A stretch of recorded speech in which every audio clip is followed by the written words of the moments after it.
आखिरी पानी दे दिया है तो मैं आपको यही रिकमेंड करूँगा कि आप जो है और पानी ना लगाएं।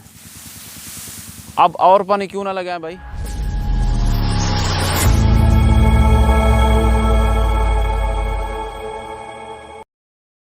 बिस्मिल्लाहिर्रहमानिर्रहीम। अस्सलाम वालेकुम मेरे दोस्तों, मैं हूं आपका होस्ट सनाउल्लाह बलोच और आप देख रहे हैं सनाउल्लाह ग्रीन यूट्यूब चैनल।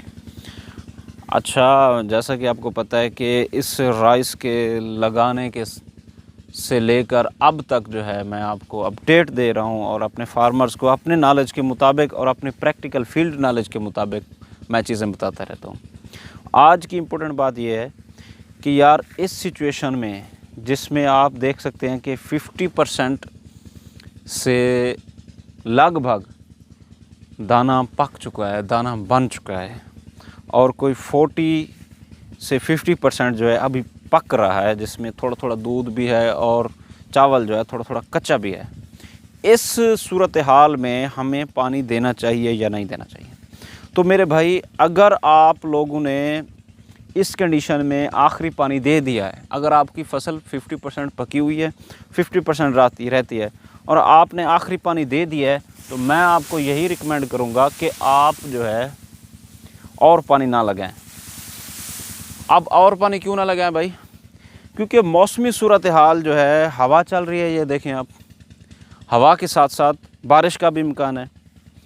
अगर आपने पानी लगा दिया और वो होता ये है कि जो स्टेम है ना, जो नीचे वाला ही पार्ट है धान का, वो थोड़ा हो जाता है नर्म।